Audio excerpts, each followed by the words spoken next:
Alright, so let's start with today's session. हम लोग आज HTML में इमेज इसके बारे में देखेंगे, और ये एक ऐसा टैग है इमेज जो कि आपको एक सिंगल पेज भी बना रहे हैं तो डेफिनेटली आपको ज़रूरत पड़ेगा ही। ठीक है, इससे पहले हमने बॉडी के अंदर पैराग्राफ H1 H2 HR ये सब बेसिक टैग्स देखे हैं जो कि खासकर टेक्स्ट लिखने के लिए होता है। ठीक है, अब हम लोग थोड़ा इमेज पे कैसे काम होगा, इमेज कैसे शो होगा, वो हम लोग देखते हैं।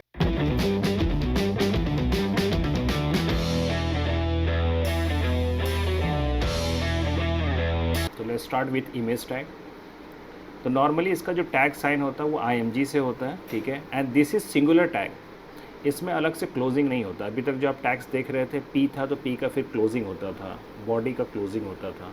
IMG is a singular tag, इसका अलग से क्लोजिंग नहीं होता है। ओके, सो इसका एक सिंटैक्स जो होगा वो ऐसा होगा। सिंपल आप IMG टैग स्टार्ट कीजिएगा। ओके, देन SRC यहाँ पर सोर्स के लिए होता है, मतलब कि कौन सा इमेज आपको डालना है, उसका पाथ कहाँ पर है वो आपको इसमें पुट करना है। और पाथ के बारे में हम लोग बता चुके हैं, URL is kind of path. ठीक है, तो जहाँ भी हमारा इमेज रहेगा वो पाथ हम लोग यहाँ पर देंगे। तो इनिशियल स्टेज में जो पहली बार कर रहे होते हैं ये सब, तो उनको थोड़ा पाथ में इशू होता है। सो केयरफुली देखिएगा हम लोग कहाँ पर इमेज रख रहे हैं, उसके अकॉर्डिंगली हम लोग पाथ कैसे दे रहे हैं। ठीक है, इन चीज़ों को समझना बहुत ज़रूरी है। तो SRC में हम लोग एक्चुअल इमेज का पाथ देंगे। इसके अलावा इसमें एट्रीब्यूट होता है विड्थ एंड हाइट। ओके, आप विड्थ हाइट उसमें पुट कर सकते हैं सो दैट कि जो एक्चुअल इमेज का साइज़ है वो तो बहुत बड़ा होगा। हो सकता है कि बहुत हैवी पिक्सल का आपने इमेज डाउनलोड किया और आपने उसको यूज़ किया, बट आपको चाहिए नहीं, हमको मेरा स्क्रीन साइज़ के हिसाब से 100x200 पिक्सल पे दिखे, तो हम लोग विड्थ हाइट डाल देंगे तो हमारा इमेज उसी के अंदर में दिखेगा।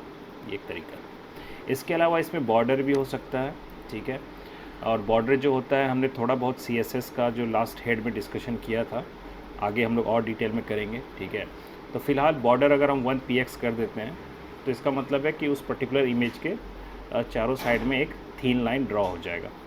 तो ये एक फैसिलिटी है। ठीक है, बट इन सब चीज़ों को और अच्छा लुक देने के लिए हम लोग ये जो टैग पढ़ रहे हैं, ठीक है, तो जैसे हम लोग P टैग पढ़े, ठीक है, H1 H2 ये सब जो टैग्स हम लोग पढ़ रहे हैं, ये सब टैग को अगर आपको अच्छा करना है, ठीक है, मतलब उसका लुक बेटर करना है, तो उसमें CSS अप्लाई होगा। तो हम लोग वही करते हैं। हम लोग अभी सिर्फ जो स्ट्रक्चर तैयार करना वो सब पढ़ रहे हैं। तो IMG भी उसी में से एक है जिसके थ्रू आप इमेज स्ट्रक्चर तैयार करोगे। ठीक है, अब उसको और कुछ इफ़ेक्ट क्रिएट करना और थोड़ा उसमें इंटरेक्टिव बनाना, उसको अट्रैक्टिव बनाना उसको, तो इस केस में हम लोग CSS आगे जब पढ़ेंगे तो ये सब टैग हम लोग वहाँ डेफिनेटली CSS किस में अप्लाई होगा, तो जो भी HTML के टैग्स पढ़ रहे हैं उसी में तो CSS अप्लाई होगा। तो ये सब टैग्स हम लोग वहाँ पर आगे देखेंगे। फ़िलहाल हमारे पास कुछ लिमिटेड एट्रीब्यूट्स हैं यहाँ पर, लाइक विड्थ, हाइट, बॉर्डर।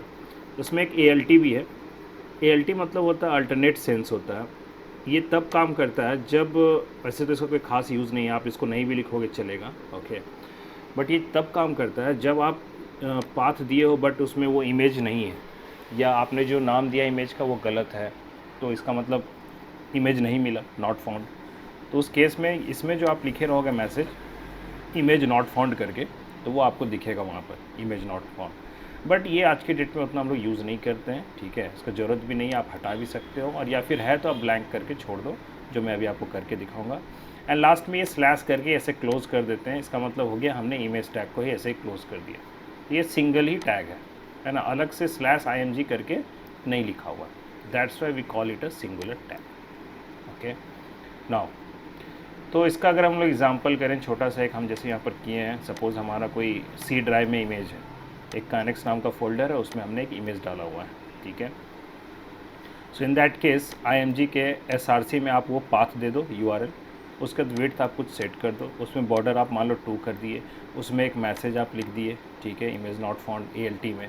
तो जब आप उसको शो कराओगे तो इस तरह से वो एक इमेज दिखेगा और साइड में ये बॉर्डर लाइन ये सब दिखेगा। ओके, कितना बाई कितना आप साइज़ दिए उसके हिसाब से दिखेगा।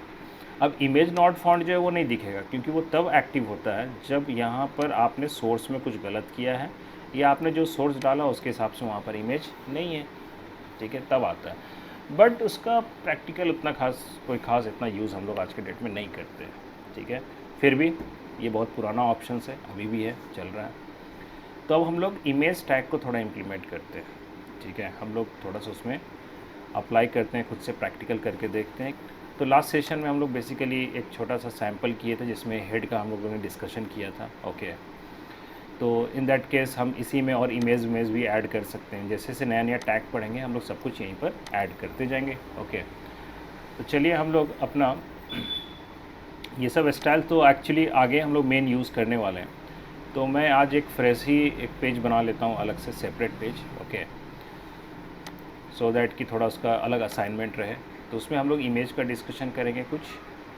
सो मैं उसका नाम रख देता हूँ सपोज़ गैलरी। ओके, gallery.html, ठीक है।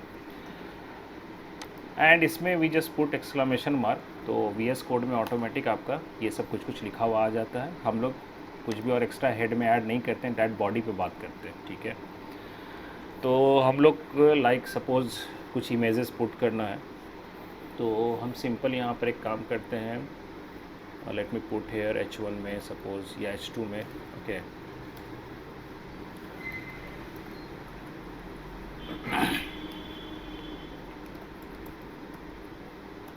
इंडिया गैलरी मान लीजिए मैंने ऐसे लिखा है H2। ओके, इसके नीचे मैं एक HR डाल देता हूँ। HR क्या करता है, लाइन ड्रॉ कर देता है, ठीक। अब इसके नीचे हम एक इमेज डालना चाहते हैं, तो मैं यहाँ पर पुट कर रहा हूँ IMG में SRC बस पूछ रहा है हमसे। तो अब क्वेश्चन उठता है इमेज आप कहीं रखोगे तब तो दोगे। तो इमेज जो है आपको, ठीक है, इन जनरल हमारा मेन कहाँ पर है, वेब कैम्प में है। ओके, HTML एक है यहाँ पर, यहीं पर हम लोग सारा फाइल बना रहे हैं। तो हम लोग एक क्यों नहीं यहीं पर एक फ़ोल्डर बनाएं, क्योंकि जब हम लोग कोई ऐप बनाते हैं ना, कोई वेबसाइट, तो क्या होता है कि एक प्रॉपर डेडिकेटेड फ़ोल्डर होता है, उसी में सारा HTML फाइल होता है, उसी में आपको यहाँ पर एक इमेजेस फ़ोल्डर अंदर में ही हम लोग डाल देते हैं, सो दैट कि ये वेबसाइट जहाँ कहीं भी जाए साथ में ये इमेजेस फ़ोल्डर भी जाए और हम लोग जो पाथ दिए हैं वो हर जगह काम करें। तो शुरुआत में बहुत लोग C ड्राइव ऐसे करके पाथ देता है, तो क्या होता है कि मैं कल को ये आपको मैं दूँ ये पूरा फाइल फ़ोल्डर, अब आप में वो C ड्राइव नहीं है, तो आप में वो फिर पता चला इमेज नॉट फाउंड आने लगा। तो बेस्ट तरीका होता है कि आपका जो डेडिकेटेड फ़ोल्डर है, आपके एक वेबसाइट आप बना रहे हो तो एक फ़ोल्डर होगा, उसमें जितना पेजेस है वो सब यहाँ बनाइए, और उसमें जो अगर आप इमेज यूज़ कर रहे हो तो उसके लिए आप इमेजेस फ़ोल्डर यहीं पर एक बनाइए, और इसके अंदर आप इमेजेस रखिए कि आपको कौन सा इमेज शो कराना आप इसके अंदर डालिए, ठीक है। तो यहाँ पर आपका इस तरह से कल को आप CSS का काम करेंगे तो CSS फ़ोल्डर आप यहीं बना सकते हो, external CSS, JS folder, JavaScript यहीं बना सकते हो, उसमें जावास्क्रिप्ट का फाइल रखेंगे। इस तरह से रखते हैं अरेंज करके। एक प्रोजेक्ट का अगर काम कर रहे हो तो ये तरीका है। तो अब हम लोग इमेजेस को यहाँ पर रखते हैं, ठीक है। और यहाँ पर इमेजेस में हम लोग वैल्यू कुछ ऑब्वियस बात है, इमेजेस अभी हम लोग को रखना पड़ेगा। तो let me check, we have some image somewhere. कोई भी मैं इमेज अभी डाल देता हूँ। सपोज ये 2 इमेज है मेरे पास अभी, तो मैं इसको डाल रहा हूँ हमारे HTML के इमेजेस। तो ये आपका एक डेडिकेटेड, मान लीजिए एक वेबसाइट है, तो उसका ये डेडिकेटेड HTML नाम का एक फ़ोल्डर है, उसी में उसके पेजेस होंगे, उसी में उसके रिलेटेड इमेजेस होंगे, ठीक है। अब मुझे ये इमेजेस जो भी है उसमें से कोई भी हम अपने पेज में शो कराना चाहते हैं, तो सोर्स में आप क्या लिखोगे, तो आप सोर्स में क्या करो कि जब आपका फ़ोल्डर भी यहीं पर है, ठीक है, एंड जिस पेज में आप कोड लिख रहे हो वो यहीं पर है, दोनों सेम जगह है, तो उस केस में आपको ये नहीं लिखना पड़ेगा पाथ में F drive, web camp, HTML ऐसे नहीं लिखना है पाथ, ठीक है। आपको सिंपल करना है, पाथ में दोनों सेम फोल्डर में है, हमारा ये gallery.html भी यहीं पर है, ओके, एंड देन जो इमेजेस फोल्डर वो भी यहीं पर है। तो आप सिंपल यहाँ इमेजेस लिखो तो उसको दिखेगा इमेजेस, ठीक है। सोर्स में आपको वो F ड्राइव ये करके लिखने का ज़रूरत नहीं, ये तरीका होता है पाथ देने का। तो मैंने जो स्लाइड में दिखाया था उसमें मैंने आपको ऐसे ही दिखाया था, C ड्राइव करके वहाँ पर शो कर रहा है, ओके, बट आपको करना ये तरीका। अब जैसे ही मैं इमेजेस करके स्लैश कर रहा हूँ तो उसमें जो मैंने 2 इमेज डाला था ना, तो VS कोड में हमको ऑप्शन दिखाने लगा कि हाँ आपके पास 2 इमेज है, आप कौन सा चूज़ करना चाहते हैं। तो suppose let me choose this one, okay. अब देखते हैं इस पेज को रन करा के कि क्या शो कर रहा है। So this one is our gallery, let me double click. तो सिंपली अगर ये गैलरी पेज है तो आपको उसके अकॉर्डिंगली इंडियन गैलरी, जो मैंने इंडिया गैलरी जो लिखा था वो दिख रहा है, HR भी दिख रहा है, और हमने जो फ़ोटो डाला वो भी आ गया, सिंपल। अब फ़ोटो का एग्जैक्ट जितना साइज़ है उतना ही साइज़ पे यहाँ पर दिख रहा है, ओके। अब अगर मैं दूसरा इमेज भी डालता हूँ इसमें, ओके, तो मैं इसी को कॉपी करता हूँ, Ctrl+C, then control V, okay, and then path क्या रहेगा। तो पाथ देने का तरीका समझ गए कि आप किस फोल्डर में हैं, उस पर ध्यान रखना है। तो ये file, current file gallery.html and images folder दोनों सेम फोल्डर में है। तो आप आराम से सिर्फ इमेजेस करके स्टार्ट कीजिए, स्लैश कीजिए, सारा फ़ोटो का लिस्ट दिखेगा, आप उसको चूज़ कर लीजिए एंड देन रिफ्रेश। तो डेफिनेटली नीचे दूसरा इमेज भी आ गया होगा, ठीक है, आ रहा है इमेज। बट दोनों का साइज़ देख रहे हो, तो वो तो हमने जब डाउनलोड किया तो जो इसका एक्चुअल साइज़ है वो यहाँ पर दिख रहा है। बट आप चाहते हो नहीं, साइज़ मेरे हिसाब से, ठीक है, मैं जो साइज़ देना चाहता हूँ उसके हिसाब से काम करे। विड्थ एक फ़िक्स हो, हाइट एक फ़िक्स साइज़ हो, तो हम लोग विड्थ और हाइट प्रॉपर्टी खासकर इसमें यूज़ कर सकते हैं। So let me add here property width and height, okay. And one more advantage मैं आपको यहाँ पर दिखाता हूँ, VS कोड का, ठीक है।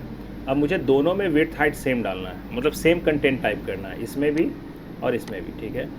तो आप सेम टाइम में, खासकर VS कोड में ये बड़ा अच्छा फैसिलिटी है, सेम टाइम में आप जब टाइप करोगे ना तो दोनों में आप एक साथ टाइप कर सकते हो। कैसे? तो सिंपली आप यहाँ पर टाइप करना, आप यहाँ पर एक बार क्लिक करके, ठीक है, आप एक बार ये स्पेस यहाँ से स्टार्ट करना, तो यहाँ पर ये हो गया, ठीक। उसके बाद आपको नीचे IMG में भी टाइप करना है, तो आप कंट्रोल प्रेस करके रखिए, ओके, कंट्रोल यहाँ पर आप प्रेस करके रखिए और फिर आप क्लिक कीजिए जहाँ पर अगला टाइप करना। तो मैं यहाँ भी क्लिक किया, आप नोटिस कीजिए दोनों जगह क्लिक हुआ, मतलब दोनों जगह ब्लिंक कर रहा है। इससे क्या होगा कि मैं जो भी टाइप करूँगा, मैं अभी स्पेस मारूंगा तो दोनों जगह स्पेस होगा, ठीक है। मैं अभी विड्थ टाइप करूँगा तो दोनों जगह टाइप होगा। तो ये फीचर है आपका, इसका क्या बोलते हैं, VS कोड का, ठीक है। तो इसीलिए ये सब तरीका होता है फास्ट कोडिंग का। तो मैं सपोज़ साइज़ रखता हूँ नॉर्मल 200px, एक बार देखते हैं, ओके। देन वी जस्ट, तो जैसे जैसे मैं क्लिक कर रहा हूँ दोनों में हो रहा है एक सेम टाइम में। हाइट डालते हैं, हाइट में रखता हूँ अभी 300px, ओके, डबल कोट्स में लिख दिए, दैट्स इट। अब चलिए चेक करते हैं क्या हो रहा है, रिफ्रेश। तो क्लियरली मैंने छोटा किया, साइज़ तो छोटा हो गया, ठीक है। सम एक्सटेंड उतना अच्छा नहीं लग रहा है, हम लोग उसको बढ़ाएंगे बाद में, बट एक आइडिया मैं आपको दे रहा था। इसके अलावा मैं और कर सकता हूँ, मैं चाहता हूँ कि विड्थ इसका 100% हो जाए, ठीक है। ये सब साइज़ का तरीका है, मतलब जिस स्क्रीन के अंदर है, मेरा स्क्रीन का जितना होगा पूरा साइज, ये पूरा 100% कवर करेगा, तो मैं इसको 100% दे रहा हूँ, ठीक है। In that case let me refresh again, let see क्या होता है। तो क्लियरली आपको दिख रहा है ये 100% कवर कर रहा है बोथ साइड, तो एक कंप्लीट हुआ, दूसरा अब दोनों इक्वल भी दिख रहा है एकदम साइज़ में भी, ओके। तो बेस्ट तरीका यही होता है कि विड्थ हाइट देना चाहिए, थोड़ा उससे लुक और बेटर आता है। मैं जैसे लाइक यहाँ 400 पुट कर देता हूँ, दोनों में थोड़ा हाइट भी बढ़ा दिया, तो इक्वली दोनों का हाइट भी इक्वल आ जाएगा, ठीक है। So this is how we can use a IMG tag, okay. और बॉर्डर डालना हो तो आप बॉर्डर डाल दीजिए, किसी में आप देख सकते हो डाल के, बट अभी उतना यूज़ नहीं है, अच्छा भी नहीं लगेगा देखने में, but these are the options, okay. मैं बॉर्डर अगर 1 करूँ सपोज़, तो आपको एक ऊपर वाले में देखिए ब्लैक थीन लाइन आ रहा है, थोड़ा डार्क करना चाहते हैं तो आप 2 कर दीजिए बॉर्डर, देन, ठीक है। तो बहुत ही बेसिक चीज़ है ये सब। तो ये हो गया आपका एक इमेज टैग का यूज़, ओके। नाउ हमने एक देखा था बेस बोल के, लास्ट जब हम लोग पढ़ रहे थे, लेट मी शो यू, हमने जो लास्ट पढ़ा था हेड टैग लास्ट सेशन में, तो उसमें हमने बोला था बेस टैग को हम लोग थोड़ा आगे यूज़ करके देखेंगे। तो ये बेस टैग का मैं यूटिलाइज़ करना चाहूँ तो मैं आपको करके भी दिखा सकता हूँ। हम लोग उसमें HREF में जो पाथ बाय डिफ़ॉल्ट सेट कर देंगे, तो मुझे वो पाथ नेम भी नहीं देना पड़ेगा, अच्छा खासा जो पाथ नेम हम लोग दे रहे हैं वो भी नहीं देना पड़ेगा, बेस हम पाथ वहाँ सेट कर सकते हैं। तो इसको हम लोग एक बार ट्राई करके देखते हैं, क्योंकि इमेज हम लोग काम कर ही रहे हैं। तो लेट्स सी कि क्या होता है। तो let me add here base, okay, base add कर दिए, और मैं इसमें बस HREF दे रहा हूँ, जो कि ये बताएगा कि भैया ये बाय डिफ़ॉल्ट पाथ है, इसके अंदर आप जाओ जहाँ जाना है, ठीक है। बेस ऑटोमेटिक वहीं पर लेके चला जाएगा, आपको अलग से लिखने का ज़रूरत नहीं पड़ेगा वो पाथ। यहाँ पर जैसे हम लोगों को बार बार इमेजेस लिखना पड़ रहा फोल्डर का नाम, ठीक है। तो मैं ट्राई करता हूँ यहाँ पर कि अगर मैं यहाँ पर इमेजेस लिख दूँ, ठीक है, और इसको मैं छोड़ दिया, ये बेस में लिख के मैंने छोड़ दिया, ठीक है। इन दैट केस अगर मैं यहाँ पर, ठीक है, ये इमेजेस ना लिखूँ, हटा दूँ, सिर्फ मैंने इमेज का नाम लिखा, तो एक बार टेस्ट करते हैं कि क्या अभी भी इमेज शो कर रहा है। ठीक है, ट्राई करते हैं।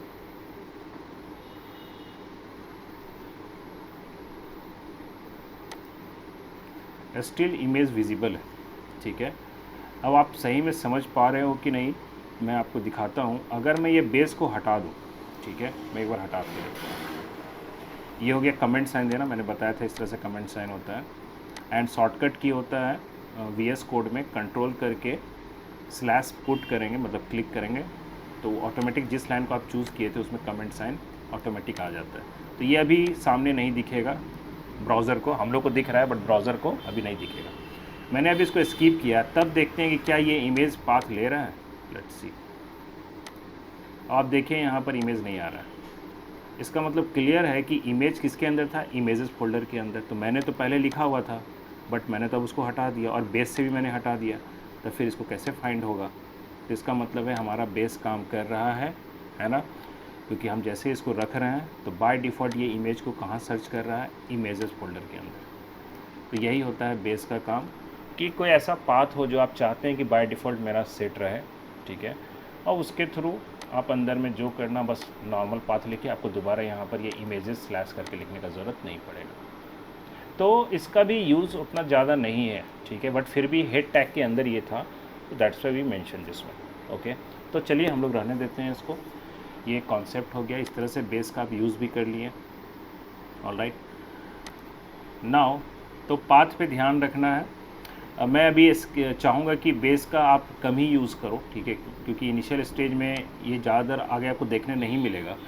तो बेस्ट होगा कि हम लोग जो किए थे वही करते हैं। यूज़ तो आप देख ही लिए, ठीक है, एंड इसका वीडियो लेक्चर में ही मेंशन रहेगा ही, तो आप वहाँ से बाद में फ्यूचर में रिवाइज भी कर सकोगे।